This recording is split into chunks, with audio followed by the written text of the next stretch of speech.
आज घेतला ना भाई, सकाळ सकाळ उठलो ना घातलं कपडे. आज होता माझा बर्थडे 7 जुलै 2025. तर भाई आज पप्पा बोलले तुला आज मोबाईल जाऊ, तर चला भाई जाऊ पटकन. पोहोचलो आपल्या खारघर सेक्टर 12 मध्ये ग्लोबल IT पार्कला. घुसलो आतमध्ये. आता आलतो आम्ही आयफोन घ्यायला. बघतो इथं भाई नवीन निघले ओप्पो रेनो 14 प्रो. आता याचा विषय कसा माहितीये का भाई, आता आयफोन पण फेल आहे याचे पुरा असं मोबाईल कारले आले ओप्पो वाले. म्हणजे व्हिडिओला 60 PPS आणि 4K क्वालिटी. आणि हो अजून आवरत ना 120x डिजिटल झुमिंग. पोर्ट्रेट मध्ये असा फोटो येतो भाई सांगायलाच नको. युवराज भाई इथे गेम खेळायला लागला ना, तो भाई बोलतो आवरा स्मूथ कसा काय चालतो. त्याला बोललो मी 8450 न्यू चिप हो याच्या. बघतो इथे मिथुनाच पण मोबाईल सॅमसंग फोल्ड बोलतो गेम अशी चालतो, बोलतो मक्कन सारखी. आणि कॅमेरा क्वालिटी काही सांगायलाच नको. आणि इथे गेमिंगचा सगळं भेटतं, हेडफोन्स, कीबोर्ड, माऊस सगळं भाई. याना समजलं माझा बर्थडे. मग आई पण मागवला केक आणि आपला मोबाईल पण झाला इथे रेडी. आणि गिफ्ट दिले एक. बघतो तर अजून एक केक आणले भाई. डेंजर काम आहे यांचं पण. जास्ती टाइमपास पण नाही केला, मग घेतला केक कापाला.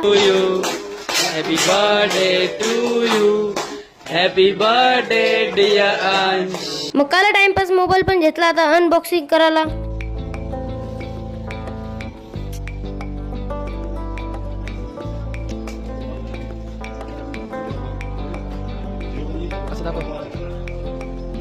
घेतला न्यू मोबाईल पेटी पॅक आणि घेतला आपल्याला गिफ्ट. आणि इथं बघतो पप्पांनी पण घेतले भाई कॅमेऱ्याची टीव्ही. तर गाईज कसली वाट बघता तुम्ही पण विजिट करा ग्लोबल IT पार्कला खारघर सेक्टर 12 मध्ये. तसंच भाई मोबाईल ज्या काही बी ज्या पण गिफ्ट दिलं तो तुम्हाला. तर गाईज आता आलो आम्ही नेरळला फार्म हाऊसला, म्हणजे पप्पाचा मित्राचा. तिथं आता आम्ही बर्थडे सेलिब्रेशन करणार आहोत. त्यासाठी मी मोठा ब्लॉग टाकले युट्यूबला, नक्कीच बघा.